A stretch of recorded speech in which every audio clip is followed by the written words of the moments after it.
My utmost obeisance to His Holiness Acharya Mahashramanji, and my obeisance and pranam to respected Shamniji Dr. Pragya Pragyaji and Punya Pragyaji. Om Haram. Welcome to today's talk on Jain Numerology. Now, as you know, numbers, ever since we are babies, we all learn with A, B, C, we learn letters, and we also start learning how to count. So the concept of letters and numbers is right from the beginning, ever since people are born. So the first thing we'll teach a baby is to count 1 apple, 2 bananas. So it's almost an integral part of our learning right since birth. Now, numbers are ubiquitous. They are everywhere. Can you actually imagine a life and world without numbers? Numbers are in every aspect of life. When you look at the time, you look at the date, you look at the money, that's very important for many of us. So for what's our bank balance, it's in chemistry, it's in physics, astronomy. So you cannot think of any aspect of life which is without numbers. Even when you go to the hospitals, doctors will look at your blood pressure, which is numbers, the blood count, the oxygen levels. So it is in every aspect of life, the numbers. And to that extent, even within the Jain agams, we have got 12 agams. The fourth agam is called Samavayang. And this agam actually describes the principles and the tenets of Jainism through numbers. So this is going to be the scope for today's talk. Now, as you can even see, my own tie itself just shows numbers. Numbers are in everywhere, chemistry, and you can see all these different formulas. Even in finance, you can see that the people are using all these mathematical derivatives. They're all, numbers are everywhere. So, and in fact, if people are interested, there is actually the agam is in English translation. So you are able to read, if you type in the internet or Google, you'll be able to read this agam. So now let's start with the number 0. That's essentially the beginning. So when we start off counting, we don't only just count from 1, 2, 3, 4. Essentially 0 is also the starting point of counting. Now what does 0 mean? If you look at the dictionary, 0 means nothing. Now, is this really true? I can say I've got a pencil in my hand. And if I say, now what's in my hand? The answer is going to be nothing. Now, is that really true? If it's nothing, does it mean it's totally gone?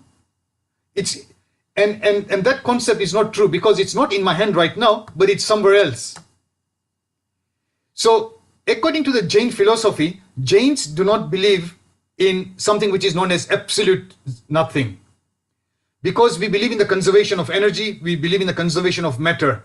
That something which is there, which does not exist, it's now been transformed as gone into something else. Now let's look at the biggest differences between Buddhism and Jainism. Jains believe in the concept of Atma. There is one which is Atma, and Jains believe in that substance which is called Atma. Now Buddhists, they do not believe in this concept of Atma. What Buddhists believe is in the concept of Shunyavad. So Shunya means 0. So very simplistically, what does that mean? If I shed all my karmas, so according to the Jains, if we shed all our karmas, we go into Sitchila. But the substance, what goes into Sitchila? The Atma, the substance Atma. But what happens in the Buddhist philosophy? If you discard all your karmas, then you're left with nothing. That nothingness is Nirvana. And Jains do not, they have a very big ideological difference. Jains do not believe in that there's this concept of nothing. Now, even to that extent, it is believed that the concept of 0 was invented or discovered by an Indian, Aryabhat.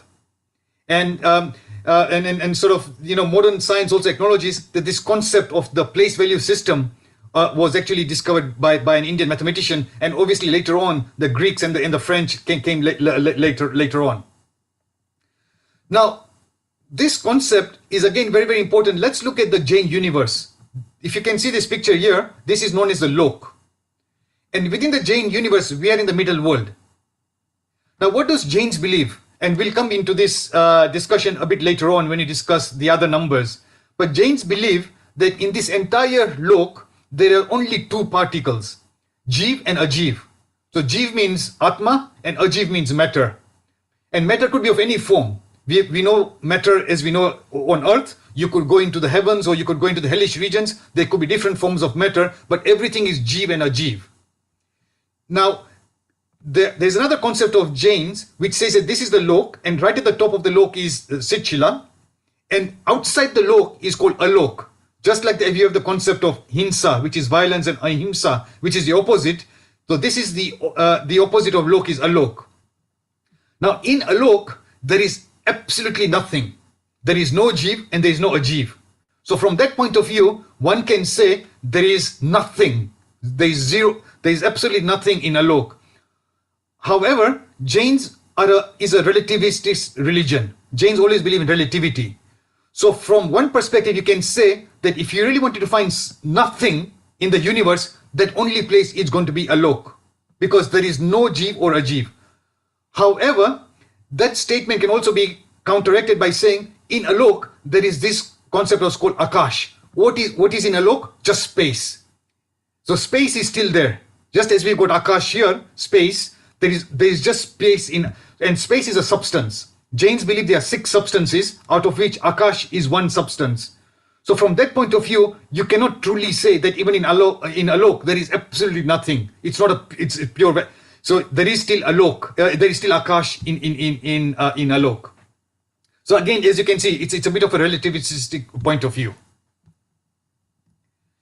So now let's look at the question of one.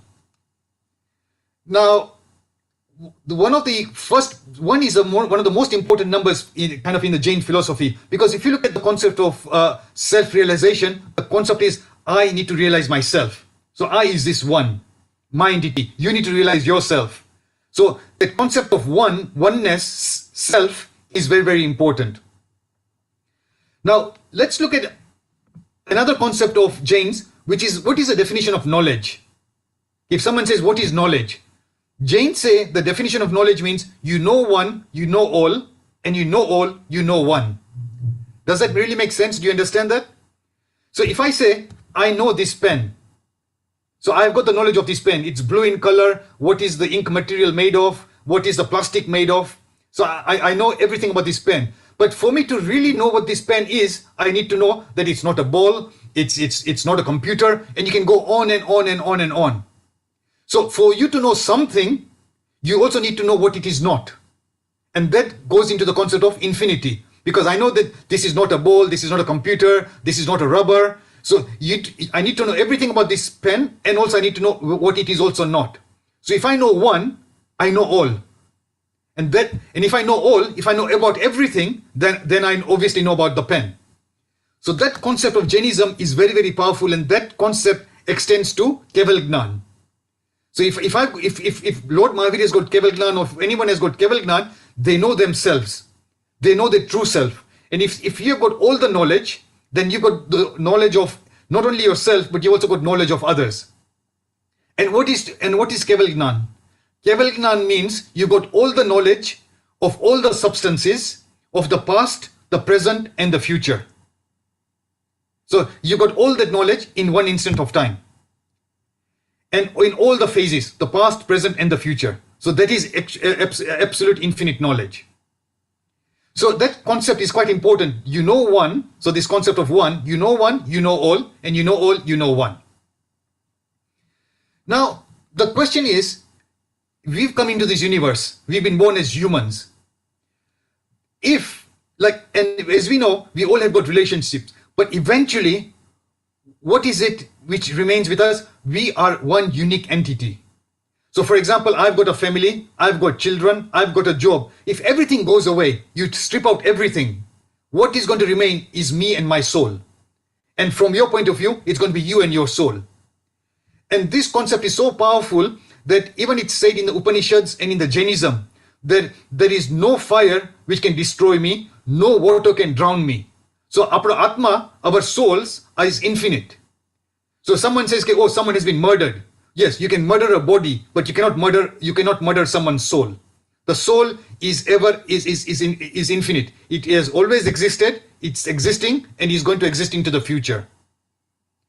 So that concept of I, and this is very, very important even in terms of meditation. Soham. This is a question which people have been asking for all eternity. Who am I? Who kon chu? Kya thi hai wo chu? So Soham. And the answer is, the question is Koham, who am I? And the answer is Soham, I am that. So Soham means is a response to Koham. The question, that burning desire is Koham. So one thing to realize is that this question of one is all our relations are going to go away. આપણે કેટલી પ્રાર્થના સભામાં ગયા છે, હું એકલો આવ્યો છું, એકલો જવાનો છું. So that question of eklo is very, very important. We all have got relations. We got our parents, we got our children. But when the time is to go, we are all going to be our all individual self. So we are one unique entity. I am a pure soul. And so that question of that entity is very important. That single one.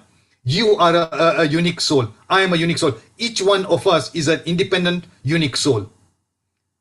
Now, this question is again very, very important in the difference between Hinduism and Jainism.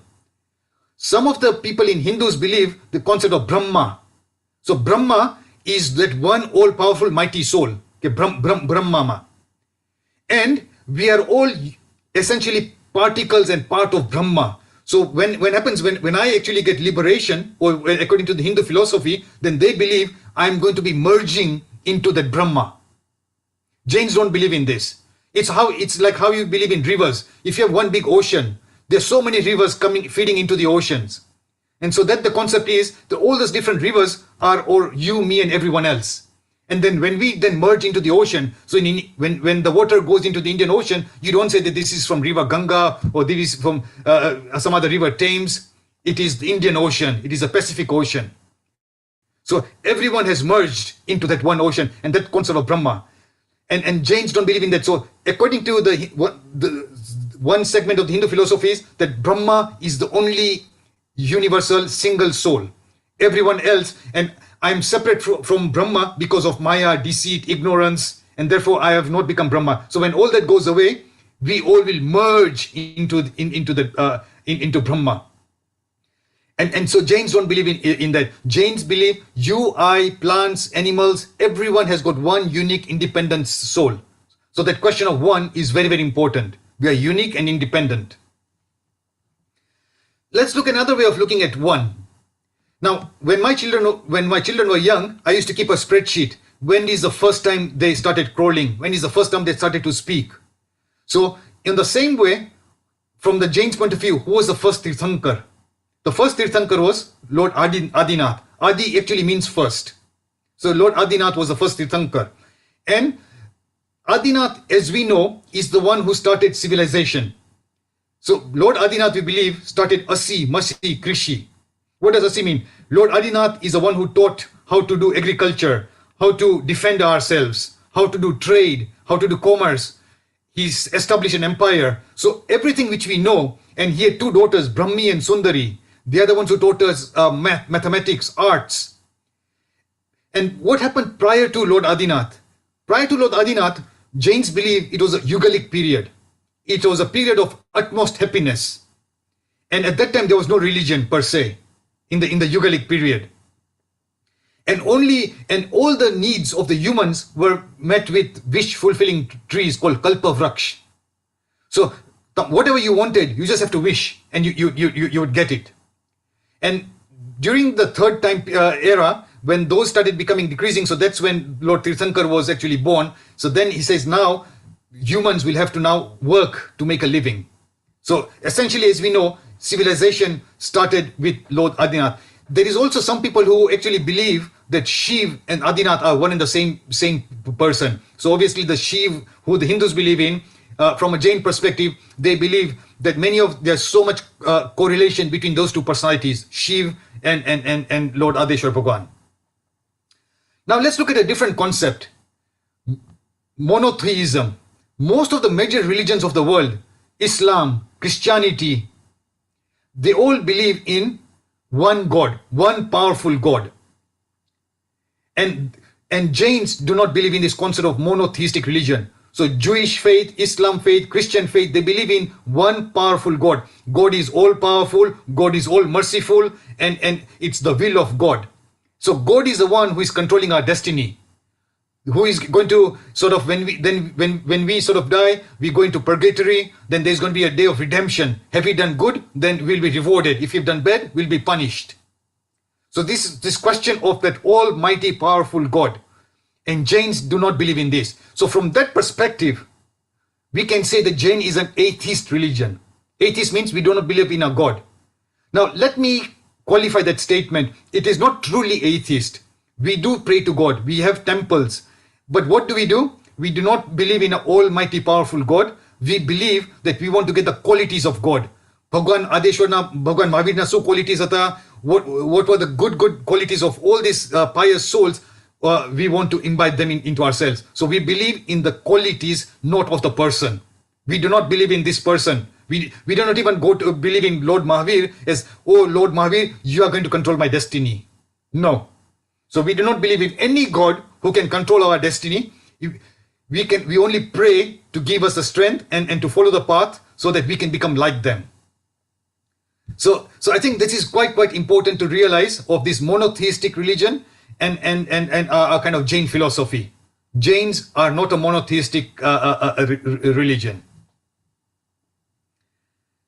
Okay, so if you have any questions, we'll leave it towards the end. Now let's look at number 2. 2 is again very important. And 2 is essentially means dualism. Now this concept, what does dualism mean? Dualism means that according to Jains, in the entire universe, there are only 2 things, Jeev and Ajeev. Everything in the universe can be classified under these 2 big categories. So Jeev means consciousness, Atma, and Ajeev means something which does not have consciousness. And so this is called dualism. Dualism was also very common during the Greek philosophers. If you look at Plato, Socrates, Aristotle, they also had a lot of curiosity. What is out in the universe? They had the duality of matter and mind. So they also had this, but they were struggling with the concept of soul and the Atma. So they always thought that maybe the mind is kind of, it's like a soul and matter is body. Even the Hindus have got this duality. And the words which they use in Hinduism is Purush and Prakriti. So Purush is Brahma, is the soul, and Prakriti is kind of the particles of matter. So again, the dualism is there in Hinduism, the dualism is there in the Western philosophies, this dualism is there even in our Jain philosophy here. Now, dualism is also, we find that in our day-to-day life, Pap and Punya, opposites, black and white, good and bad.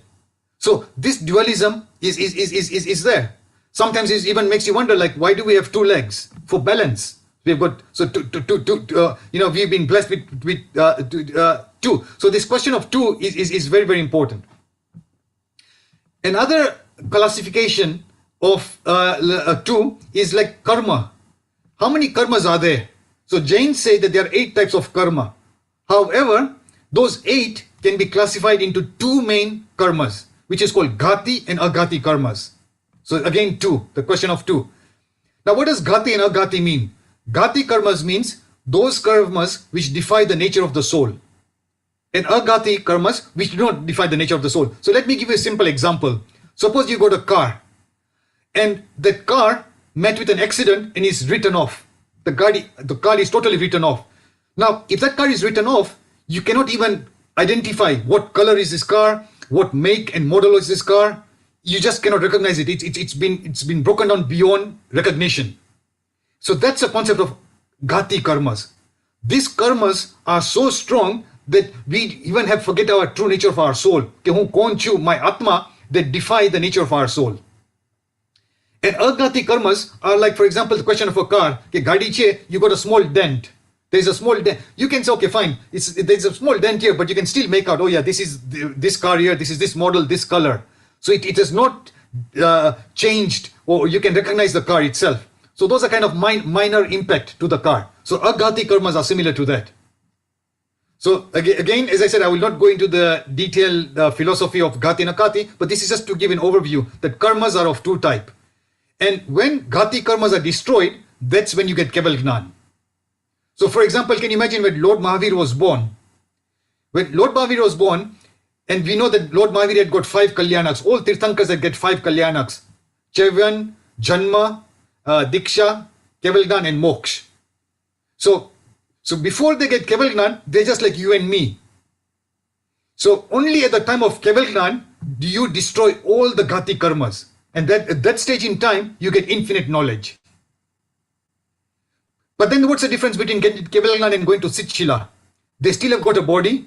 And so therefore, when the lifespan is over, they now remove the remaining 4 Aghati karmas. And at that time, the pure soul goes to Sit-Shila. And at that time, it has got no attachment to any forms of body.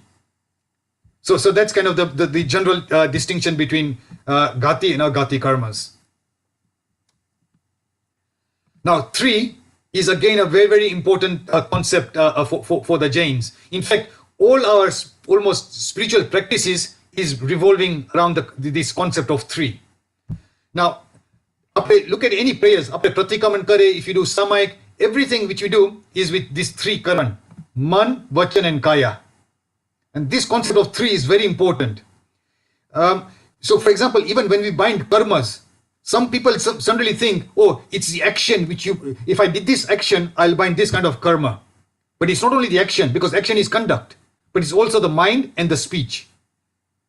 So most of our prayers, man vachan kaya kari tasamichami dukadam. So that's coming in the concept of most of our prayers. It's this 3 karan: mind, speech and body. And even the rules for our monks and nuns is called Tin Gupti. They need to control their regulation of the mind, the speech, and the body. The other concept of 3, let's look at it, is this. Sometimes how would you describe our Bhagwan, Tirthankars Bhagwan? 3 Lokna Nath, 3 Jagat. And what does that mean? That the Jain universe is broken down into 3 sections. The middle world, Madhya Lok, the heavenly regions where the Dev and Devis reside, Urdhva Lok, and the hellish regions, Adha Lok. And at this Lok, at the top is Sit-Shila. So when we say our Tirthankars are Tran Lokna Nath, which means, oh Lord, you now truly become the Lord, the Emperor of this 3. You have actually overcome these three parts of the universe. You now go beyond that. And that's why we're giving our respect and we are giving obeisance to you. Tame Tran Lokna Nath Cho. Because you are now not going to take any birth and death in this entire universe. So that's why our Tirthankars are called Tran Lokna Nath. So this is the Lok with the 3 divisions, and then they have now become the emperors, and they have now gone into Sit-Shila. The other question of the Tripadi, this is very, very unique. So for example, Gautam Swami was Lord Mahavir's disciple. Before he became a disciple, he was actually a Hindu, and he knew the Vedas very much. And he also had some doubts. In fact, to that extent, all the Ganadhars of Tirthankar Mahavir, they all had some doubts before actually they become the Ganadhars. Some of them believed in they doubted, is there something like soul? Sometimes some people believed that if the body dies, the soul dies with the body. Some Ganadhars doubted, is there any concept of liberation? Is there something like moksha somewhere? Like Sit-Shila? So each and every Tirthankar had some doubts. So when Gautam Swami came into the Samosaran of Lord Mahavir welcomed Gautam Swami, saying, "Oh Indraputi, I know you've got this doubt here." And he clarified that doubt. And it is believed that all Tirthankars gave 3 words to the Ganadhars: Upneeva, Vigneeva, and Dueva. A Tripadi kevai, Tripadi, just 3 words. So imagine your teacher or your guru gives you just 3 words. And it is believed that our entire agams are actually being comprised, the fundamental basis is based on these 3 words here. Upneeva, Vigneeva, and Dueva. And what does those 3 words mean? Life is emergence. Life, there's origination. Vigneeva, there is destruction. And there is Dueva, permanence. Just based on these 3 words, and what you can imagine, the Ganadhars must have done Chintan, thinking. And And if you just kept on thinking, you could have actually then, they came up with this entire agams. Now, you cannot be that surprised. So, for example, if you look at our modern science right now, can you imagine that we are all enjoying this through the development of science? It's just a few hundred years ago, someone must have discovered the electron. And can you imagine that the scientists must be thinking, okay, what is the electron? What is the nature of the electron? And just through the thinking, we have now come to this stage of we can now, look, we have got computers, we've got all these telecommunications, we've got the satellites. We are all enjoying all this modern technology just through the discovery of the electron. If without the discovery of the electron, we would not be enjoying all these things.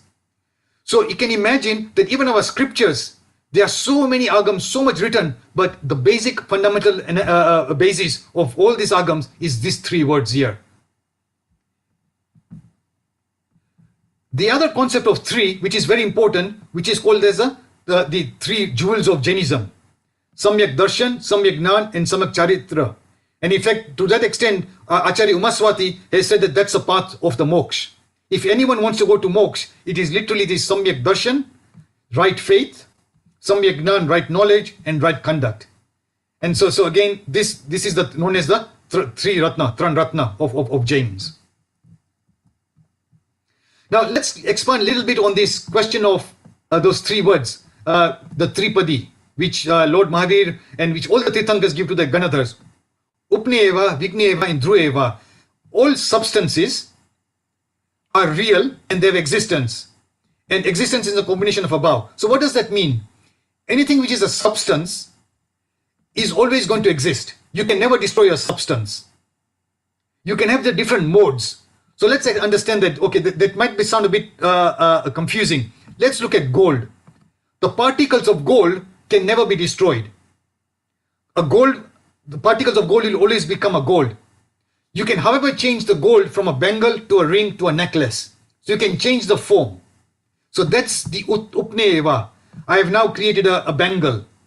Okay, you go to the jeweler is going to melt it. You're now going to destroy it. And then after you destroy it, you can now say, I'm now going to be creating a ring out of this. So origination, destruction, but through that entire process, the particles of gold always remain gold. The same true with water. Water can remain as ice, it can become as liquid, or it can become as gaseous state. But water goes into this, but the water remains as water. So this question of, and this question, this whole topic is so fundamental that most of the Eastern philosophies are differentiated based on this whole concept here. So if you look at Buddhism, if you look at Hinduism, and if you look at Jainism, the major differences between these 3 major religions is based on this concept of here, of this concept of origination, destruction, and persistence. And let me explain that. Buddhists believe in a constant change. What Buddhists believe in, there is nothing which is constant. My ideas are changing. My body is changing. I'm taking a breath in, I'm taking a breath out. At any instant of time, there is nothing which is constant. Everything is changing. The trees are changing, the leaves are moving. So the Buddhists do not believe in a concept of anything which is permanent. So they believe everything is in a state of flux. Things are moving. If you look at, on the other side, the Hindus, and which I described a bit earlier, that they've got this concept of Brahma, that there is this one eternal concept which is everlasting, is always constant. Brahma is always, it's all peaceful, it's always existing, it has always existed, and so there is nothing which is besides Brahma. Everything else is Maya, it's an illusion. So everything is a Maya. Everything which you see around is not true. So when people lose their ignorance, you will merge into Brahma. So that constant. So that concept, those part of Hindus, they do not believe in anything which is changing. They believe in something which is totally constant. And Jains are a mixture of the both. So what Jains say is that everything, we have got an Atma, and that's the reason why this concept, when we go, the Swetambar, when they go to the Mandir or the Derasars, they do the Satya. So what they say is, we are a soul, that soul is constant. The soul cannot be destroyed. However, we can go through different gatis. We can be born as animals, we can be born as plants, we can go into the Dev and Devis, we can go into the hellish regions. So the form will always keep on changing. And only with these 3 dots here, the 3 jewels, Samyak Darshan, Gnan, Charitra, when we shed all our karmas, then do we go into this concept of Shitshila. We have discarded our body. Now, some of you might question that in Shitshila, you don't have any body. So how can you describe this concept of origination, destruction, and permanence in Shitshila? Because in Shitshila, you are always there for all eternity. You're not going to be born again into the universe. So how do you understand this concept? Now, the way I understand it, I might be wrong, is if you're in Shitshila, you've got infinite knowledge. And because you've got knowledge of yourself and you've got knowledge of others, so what I'm doing, what you're doing, what's happening out in the universe, because that's changing. So your knowledge, the knowledge of all the souls in the Shila, they obviously know things are changing. So that's how you can think of that question of origination, destruction, and permanence. Their soul is always in Shila, but they are able to appreciate and have the knowledge of things which are originating and being destroyed. But in that still pure state, they are always existing. So at that time, their soul is not going to go through these now destructions anymore. So that's very important to know. Our souls is subject to these 4 gatis. But when you're in Shitshila, you do not have any more gatis anymore. You are now, forever and ever, you're always going to remain in the Shitshila.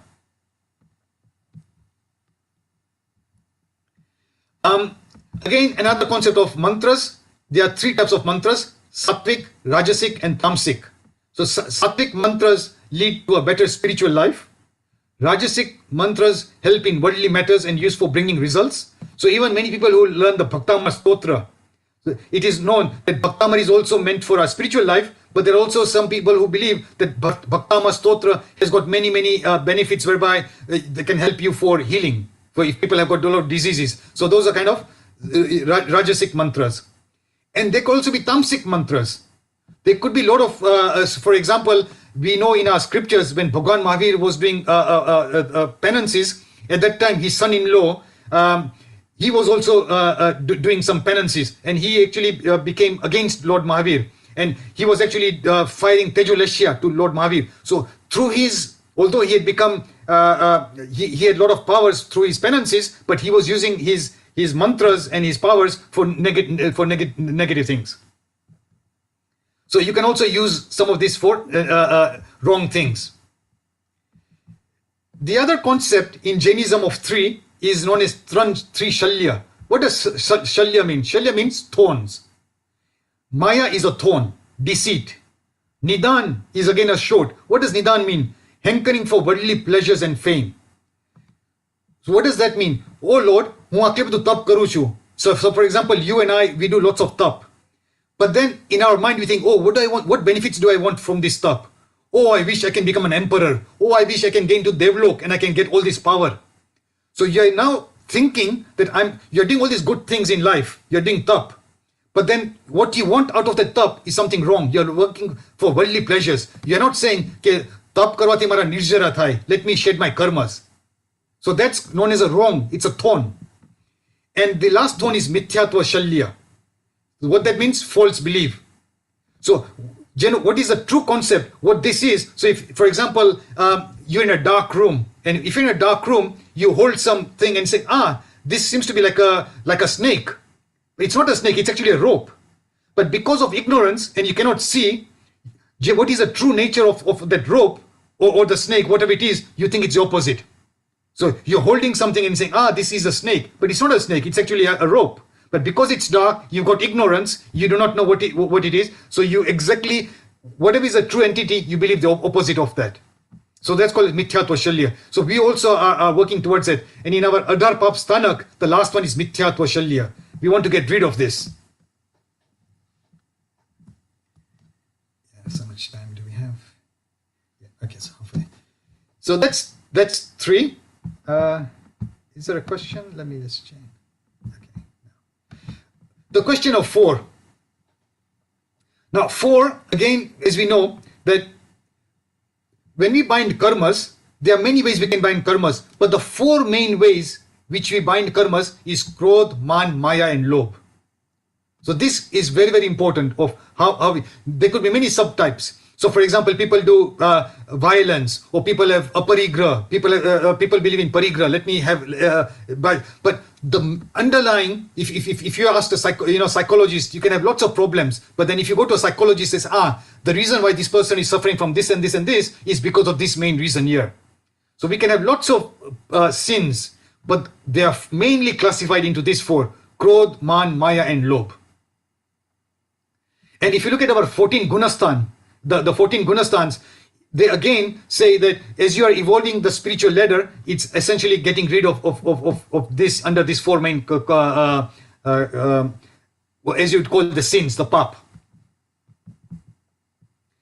The other concept of four, which is very, very important, is Pudgal. So when we have got Jeev and we've got matter.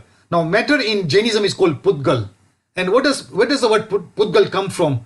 It comes from the combination of two words, Pulan and Galan. And what does that mean in English? Fusion and fission. So all matter, according to the Jain philosophy, is a question of particles of matter coming together and particles of matter being dissociating, separating out together. So that's what matter is about, Pudgal, and that's what called Pudgal. Now, Pudgals have got four main properties. They've got color, taste, smell and touch. So these are the four main properties of anything which is matter. So Atma is not Jeev is not Pudgal. So obviously our Atma does not have color, does not have taste, has not smell, nor touch.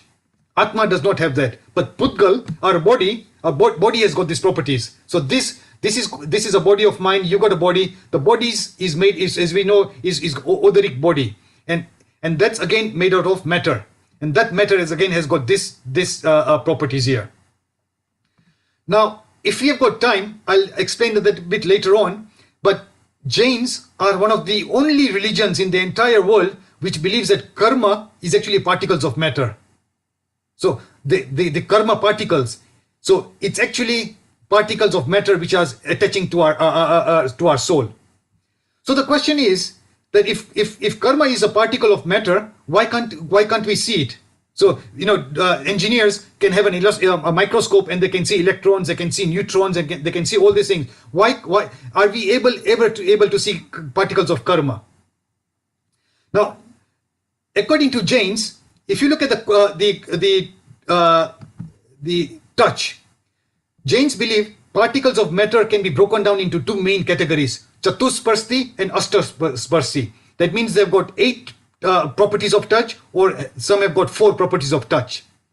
Now, particles of karma are Chatusparshi. They've only got 4 properties, out of which they do not have the properties of lightness and heaviness. So particles of karma does not have lightness or heaviness, which means that according to modern science, they can never ever be detected. Because, for example, if you look at Einstein's law, E is equal to mc squared. So all particles of matter, the energy is equal to the mass of the particles times the speed of light squared. But if you do not have any speed of light, if any particles do not have any weight, which means, according to Jains, you could have one particle of matter, which is, say, for example, on the sun. In the next instant of time, it can come into Earth. Whereas if we know what science believes, that the sunlight, when we in the morning, when we look at the sun rays, it takes 8 minutes for that sun rays to get to us. Because those rays of light, those electrons, and because the distance, it takes 8 minutes for those rays to come here, because it's governed by the speed of light. It cannot come any faster. But according to Jains, if you've got any particles of matter which does not have any weight, then you could be 1 year, and in the next instant of time, you could be the other end of the universe. So that's the reason why particles of karma can never ever be detected by modern science. It is there are particles of matter, but they cannot be seen, and they cannot even be detected. So that's kind of the kind of a digression, but that's this question, the concept of 4. The other question of 4 is, when we bind karma, what are the 4 things which happened? whenever we bind any kinds of karma, 4 things happen: Prakriti Bandh, Sthiti Bandh, Anubhav Bandh, and Pradesh Bandh. What kind of karmas are attaching to our soul? So it's a type of karma. Shata Vedniya, Ashata Vedniya. So it's what type of karma. Then duration of the attachment of the karma. How long are those karmas going to remain attached to our soul? The intensity of attachment. So that's important. If I give you 1 kilo of, if 1 kilo of iron falls on your hand, or 1 kilo of cotton wool falls on your hand, they're both the same weight. But 1 kilo of iron will hurt your hand, but 1 kilo of cotton wool will not hurt your hand. The intensity is much lower for cotton wool rather than iron. So that's the intensity. And the intensity again really depends on our bhav. What kind of mental state of mind, emotions we have. And pradesh is a quantity of karma. So as I said, so we are both binding one, say, the example is 1 kilo of iron and 1 kilo of cotton wool, but then the intensity base is based on the anubhav. So that's again, that's what happens when we bind any kind of karma. The other question of 4, it comes in this special, very famous song, which is done by Chitrabhanu, Maitri Bhavanu Pavitra Jaranu. So for spiritual upliftment, we need to have 4 main kinds of positive thinking. Maitri, that we want to be friendly with everyone. Shivamastu sarva jagata, parhita nirta bhavantu bhutagana, dosa prayantu nasam, sarvata sukhi bhavantu loka. That's one of the famous Jain prayers, whereby we want to say, we want to have friendship with all living beings. Pramod bhavna, appreciation towards everyone who is doing good. Karuna bhavna, compassion. And madhyastha bhavna, of staying neutral. So samta bhav. So that madhyastha bhavna. The other question of 4 is that whenever any tirthankar is there, once when they get kevalgnan, only after that kevalgnan, they establish the tirth. And what does a tirth mean? They establish the sangha of sadhu, sadhvi, shravak and shravika. So that's a domain of the tirthankars. Because, and that's not the domain of ganadhars. So others, there could be other souls who have got kevalgnan, but tirthankars have bound that special karma, and therefore they are called tirthankars because they are showing the path of liberation to the masses. And that's the reason why they established the tirth, and the tirth is called of sadhus, sadhvis, shravak and shravikas. Now, there's another very important question, the concept of 4, when we discuss philosophy, Jain philosophy. So someone asked Lord Mahavir, are you living or are you dead? So someone asks you, are you living or are you dead? And any of those concepts can be broken down into kind of 4 concepts: Dravya, Kshetra, Kal, and Bhav. So what does that mean? That are you living? Yes, my soul is always going to be living. And then it says, are you dead? Well, yes, on my skin, I've got so many dead skin cells over here. So as part of me, there is some part of me which is dead. So we all know that we got some dead skins are within us. So from one perspective, yes, I'm living. From another perspective, I can say I'm dead. Or you can say that, are you human? Are you human? Yes, from this location and this time, I'm a human, but I cannot say what's going to happen in the future. In the next gati, I do not know. So you can only say that I'm a human based on a particular space and particular time. And then bhav, અત્યારે હું human છું, આવતા ભાવમાં શું થશે મારું ખબર નથી. I do not know. So any concepts which you say could be very relative. So they can be said from a, you can say, answer any philosophical questions from these 4 standpoints: Dravya, Kshetra, Kal and Bhav.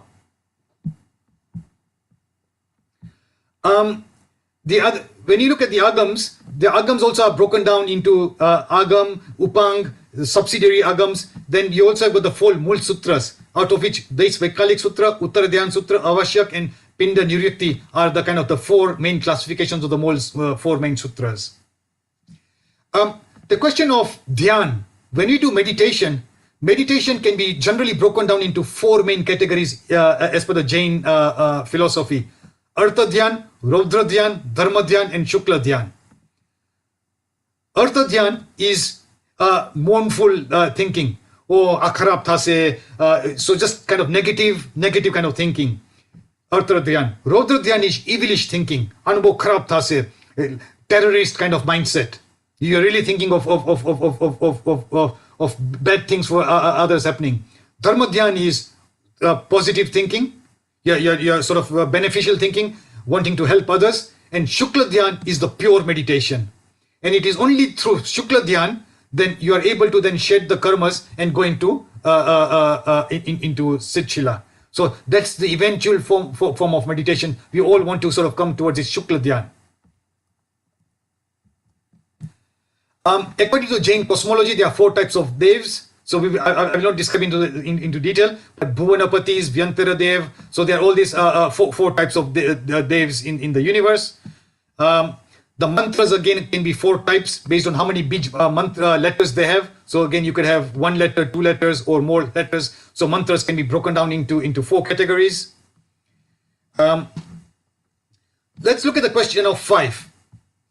Now, 5 is very, very important to us. We all have got 5 senses: touch, taste, smell, eyes, and hearing. So that's the 5 senses which we have. Now, if someone asks a Christian, who do you believe in? They'll say Jesus Christ. If you ask a Muslim, who do you believe in? Allah.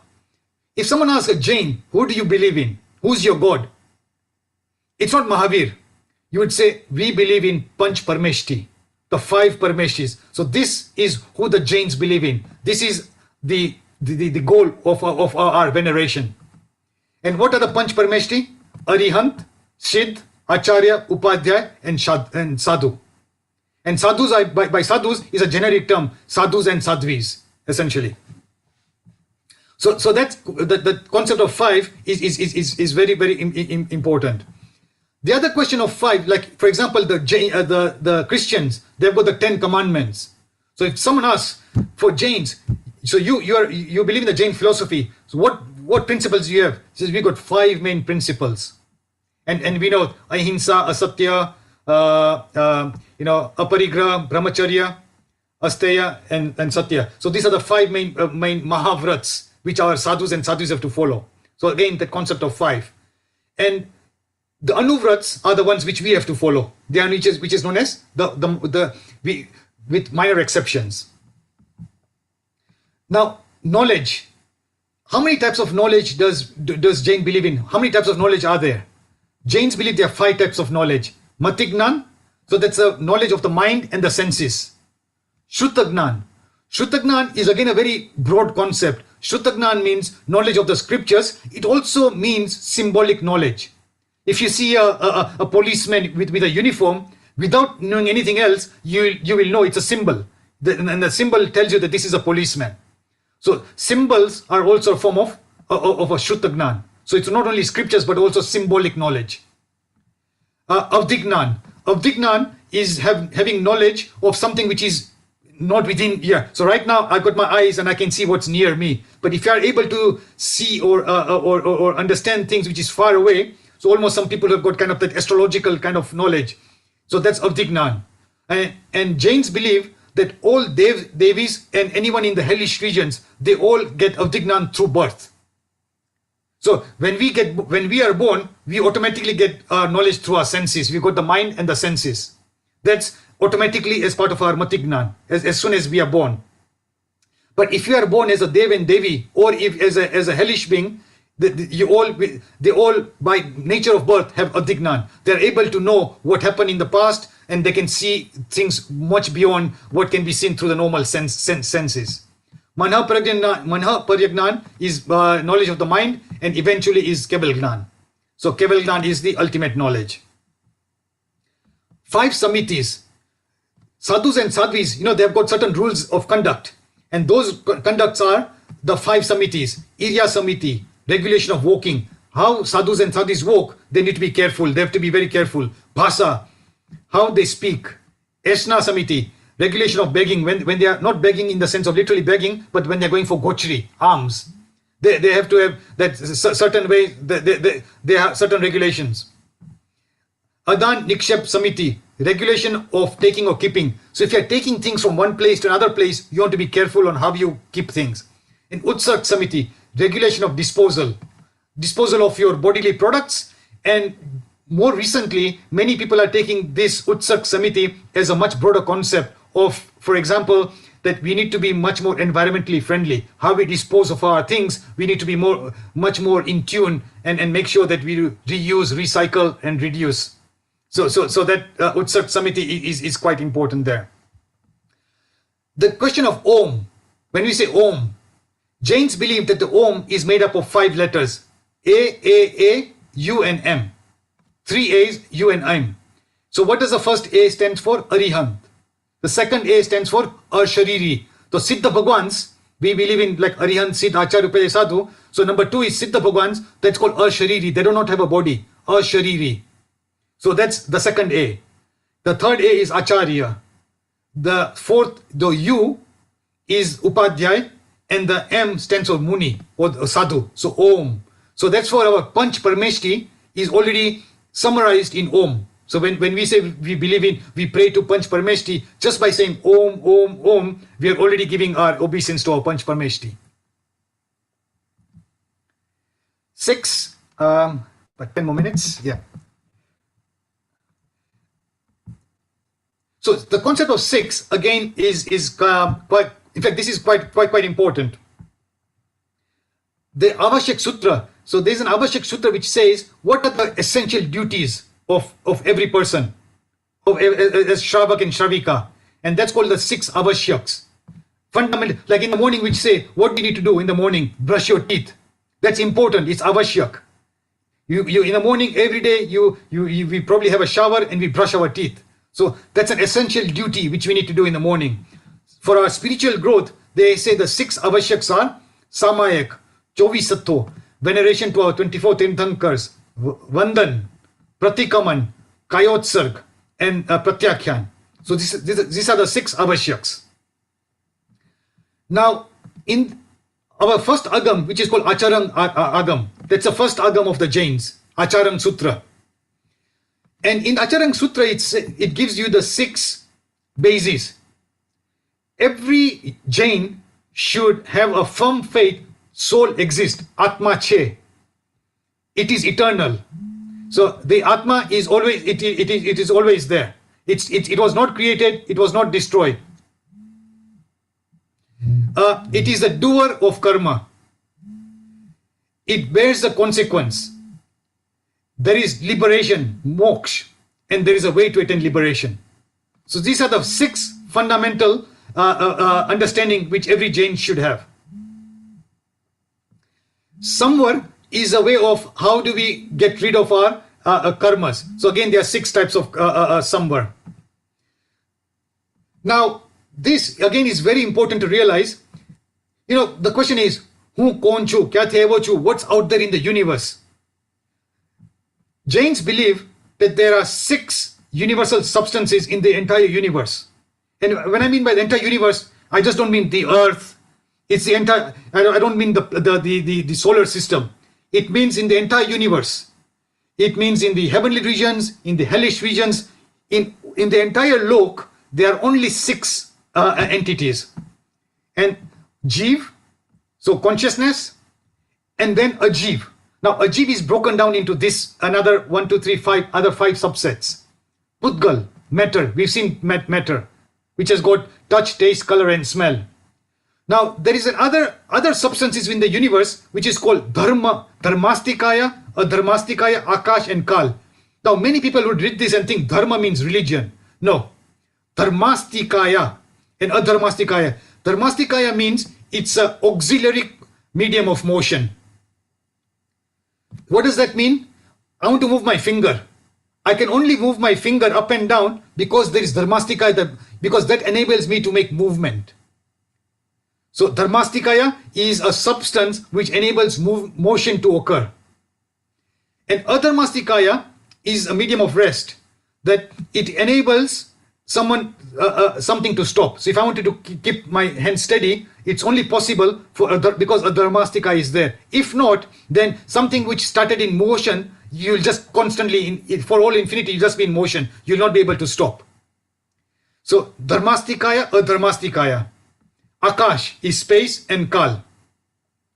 Now let me briefly explain to you why do we call it Jivastikaya, Pudgalastikaya, Dharmastikaya, Astikaya.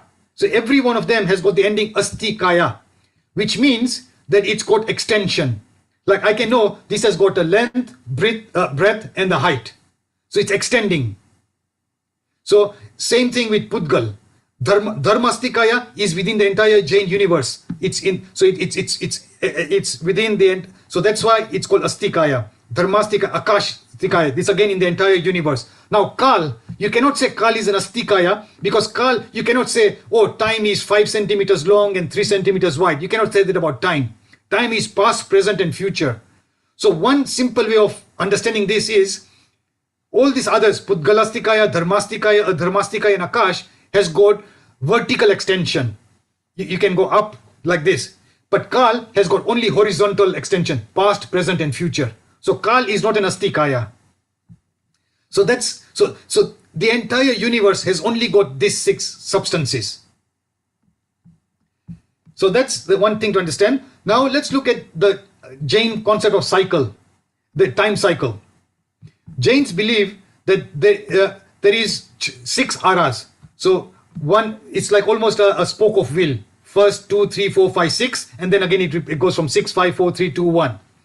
We are in the 5th period of the time cycle, Panchmo Aro, and then there's going to be the 6th Aro. Tirthankars are born towards the end of the 3rd and the 4th Aras. So in the 1st and the 2nd Ara, it's just pure happiness. That's known as a Yugalic period, the 1st and the 2nd Ara. And even towards the 3rd Ara. Towards the end of the 3rd Ara, that's when the Yugalic period starts ending. And that's when the Tirthankars, so Adeshar Bhagwan was towards the end of the 3rd period. All the 24 Tirthankars were in the 4th period, in the 4th Ara. And then after the 4th Ara got over, sort of now is the 5th Ara. And then it's going to be more dukh and more unhappiness towards the 6th Ara. And then that whole cycle. So there's Tirthankars in every period of the half-time cycle. So that's another concept is of Leshya. Question of 6. 6 Leshya. What is Leshya? So Leshya essentially means mental disposition. What is our thinking like? And Jains believe that there are 6 classification of Leshya. Shukla Leshya, Mrudu Leshya. So these are all this. And it's given by a color. It's like signified by color. So white colored, yellow colored, red, green, blue, and black. And let's look at a simple example. Suppose you have got a tree. Now you want to eat an apple. Apple khawuche. The most evilish kind of thinking would be, and this is known as the black kind of disposition, cut the entire tree. Cut it from the roots, let the tree fall down, and let me eat an apple. So can you imagine? That's one of the most cruel and most evilish thinking. Someone says, I don't want to cut the whole tree down. Let me just cut a branch. I'll just cut this one branch, and out of this branch, I will take some apples. And slowly you can go through those different permutations. Other person is just climbing the tree and just taking one apple. But eventually, the most pure form of thinking is, look, the Shukla Leshya is, I do not want to disturb the tree. I'll just take an apple which has fallen on the ground. Apple which has fallen on the ground, I'll just take it, wash it, clean it, and eat the apple. I don't want to disturb the tree. So these are kind of the different ways of thinking, and these are the ones which bind our bhav, our emotions, and that's how we bind the intensity of our karmas, based on these leshyas. And the leshyas are constantly changing from every time to time.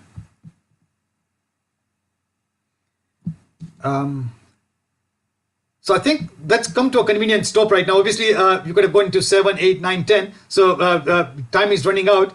So we can cover that at some other time. So if I can open it up, if there's any questions, then we can do another 5 minutes of questions. Om Aram, Jai Jinendra.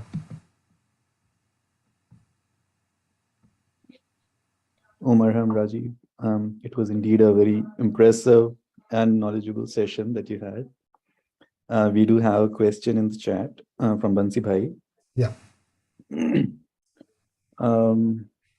So it's a question on how the detailed agams, how does the detailed analysis of karma help instead of thinking in the 4 main causes? Help a person as yeah. Sorry, can you repeat that again? Yeah, sorry, Shubham. Yeah, so the question is, how does the detailed Bansi Bhai, actually, you can unmute yourself and ask the question. Sure. Rajeev, first of all, my pranam to you for an excellent synopsis. Just a question, you compared the electron and how the electron, the scientists thinking about the electron helped us gain all these material comforts and gains in the last 100 years. So my question was, on the spiritual side, we've got the agams where they've done detailed analysis. My question was thinking about just one aspect for the moment, was on karma. I would think about in the four main categories you're saying, but then our agams go into a whole lot of depth, about 16 or whatever number there are. So how does that help a person? Okay, so I think whenever my general comment is, whenever for my personally, when I compare spirituality, many concepts of spirituality are abstract. You cannot see them. So, and most of our scriptures have used examples to explain certain concepts, because when you want to explain how is this phone made, you can then say you can see it, you can touch it, and you can explain things. So your question is how does this question? So it's, for example, when you're driving a car, if you are interested, you can go and learn all the minute details. How is the engine made? How what is the concept of this? What is exhaust? You can actually do a PhD and even learn more and more, and go to the fine detail of how is a car being made. On the other hand, most of us are oblivious of how the car is being made, and we just want to sail through life. This is a car. This is the car keys. I switch on the car and I start driving a car. So the scriptures are there. There's so much more detail. So depending on how spiritually you want to progress further, you can say, I don't need to know all these details in the Agam. And if you look at it in I'm making a very casual and flippant comment, but if you look at what most of our spiritual leaders right now in this today's day and age are preaching, how do I become a better person in life? Forget about all the details, analysis in the Agams. Am I a good human being? Am I getting rid of my Krodh, Man, Maya, and Lobe? So if you then just follow a very simple example, you can easily sail through life. However, if people are more knowledgeable, and even if you look at our Panch Parmeshtis, Arihant, Siddh, Acharya, Upadhyaya, and Sadhus, Acharyas have got the responsibility of leading a Sangh. However, Upadhyayas are the ones who have dedicated their entire life to the study of scriptures. So they're going into so much more detail. So there could be a possibility that sometimes even the Acharyas do not know a certain concept, and they would go to an Upadhyaya saying, Upadhyaya, can you please clarify what this certain concept is? So I think in a way I want to answer your question by saying the knowledge is all there, and if you wanted to go sail through life, you can go with as little knowledge as possible or as detailed knowledge as possible. But there are certain knowledge of certain knowledge is essential in life. The concept of Atma, Hu Atma Chu. Because if you do not believe in the concept of Atma and certain basic core principles, then your life is aimless. Many people, Hu khai pine maja karu. So most of the people sometimes just believe that the whole goal of life is khai pine maja karo. Kone joyu che? Who has seen earth? Who has seen hell? And if that's the case, you have then lost the entire essence of the human birth. You have just come here to enjoy, procreate, and that's it. So certain basic things are important in life, but otherwise you can go into as much depth as possible. Thank you. I won't take any more time. We can discuss offline. Okay. Thank you. Rajeev bhai, Yes. I have નાનકડી જિજ્ઞાસા છે. બહુ જ સરસ હતું તમારું lecture. મને પર્યાપ્તિ ઉપર થોડું પ્રકાશ કરશો? Okay, so again, the whole concept of today's talk was not to go into the detail of any particular concepts, but very briefly speaking, paryapti in my mind means building block. If you want to build a house, you'll say, I need to get some bricks, I need to get some cement, I need to get some water, I need to get all these things, and then when you've got all those basic, and so the concept of paryapti is biopotential. Whenever our soul needs to be born into a new life form, the karmas are going to make sure that those Paryaptis are actually there, and so we can say, okay, I'm now going to be born as a human form. In the human form, I need these things, and that concept of biopotential is I need these aggregates of matter to make a human body, or to make a body of a dev, or to make a body of a hellish beings. So that it's a biopotential. So very simply speaking, Paryapti, the translation is a biopotential, and it's a building block of life. Okay, અને આત્માના કેટલા પ્રકાર છે? Infinite. Ananta gun cha atmana. You can atmana. You can always say atmana. It's a karuna mai che atma che. Like you can say there are 4 main gun che. Anant che, bliss, intuition, knowledge, and energy. So those are the 4 main. You can say atmana main 4 qualities of chej. Okay. But then it's got infinite more. Okay. So આત્માના infinite પ્રકાર છે. The 4 main ones can be done. So to understand, you can say the 4 main ones are bliss, anand, satchit anand, satchit anand. So you know, so you can literally go into different life forms, but the true answer is infinite. They are infinite qualities of the soul. Okay. Thank you, Rajeev bhai. Jai Jinendra. Jai Jinendra, Rajeev bhai. Very excellent talk. Which covered quite a lot of aspects. Maro question jarak judo che. It's just I'm curious. Jain mathematics was very advanced long time ago. It covered infinite numbers, and I sometimes think, clarify this. I sometimes think that Jain people, whoever did mathematics, they were driven by certain factor. They wanted to know how long would an atma take them, how long would an atma achieve moksha, the time span. Am I correct in this, or is this just I'm just making it up? I think what's difficult to say is, like, for example, we are talking of people who had written the scriptures many years ago. So and for us to understand what motivated them to write those scriptures is quite difficult to understand what was in their mindset. But I think what is true is that most people, and even on those days, had this curiosity of life. And even as you rightly said, that people, Apra Jain mathematics, I'm not an expert in that knowledge, but whatever little I know is people are driven by this thing. It goes into so much more detail. Atma, if you have to go for ek gati mati bija gati ma javanu hoy, so how does it go? It goes in one straight line. Then it might have 1 turn, it might have 2 turns, or it might have 3 turns. And so the whole curiosity of numbers and mathematics and astrology is all there. In fact, to that extent, they've even said, what is the volume of the lok? And they've come up with this 343 cubic rajus. So again, as you can see, that this concept of measurements are not something which you are used to right now. So આપણે કે 14 રાજુ લોકનો જે છે, but that concept of what is a raju, we still do not still do not know. Or even the concept of yojan, કે આપણે a lot of these numbers which are given in our scriptures in terms of yojan, and there are a lot of different scholars who say that it's 9 miles. Some people say it's much more. It's not 9 miles. It's more than that.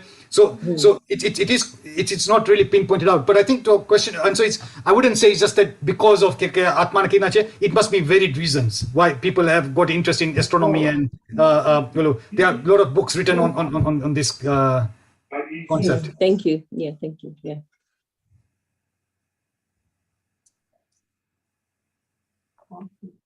Thanks a lot for that amazing session, Rajeev. Again, I'm sure it's not just me, but everyone on this call would be looking forward to the follow-up session when you complete the 7 to 10 as well. Sure. Yeah, I mean, it goes almost to 2024. You can actually go in more and more. If you look at the actual Agam, it goes into so many more numbers. You can't actually ever complete, but you have to come to a finite stop. But yeah, we could do another session, see how far we go. I'm sure it sounded actually like a one-stop lecture to understand Jainism from so many perspectives. Yeah, coming through numbers. So it was indeed an amazing listening experience. Thanks a lot for that. Oh, thank you. If I may say, कृतज्ञस्मि, हम सब आपके आभारी हैं. कृतज्ञस्मि, हम सब आपके आभारी हैं. कृतज्ञस्मि, हम सब आपके आभारी हैं. Thanks a lot for this enlightening session, and thanks a lot everyone for joining and listening to us this wonderful afternoon. If you, of course, have any follow-up questions, feel free to ping them to Rajeev or myself, and we'll try to get them answered as well. But in the meanwhile, thanks a lot for joining today, and have a wonderful the rest of the day. Thank you, Omaram. Thank you, Rajibai. Thank you, Jai Jindra, Thank Omaram. you. Omaram. Thank you and Jai Jinendra. Jai Jinendra. Thank you जय जिनेंद्र राजीव भाई बहुत सुंदर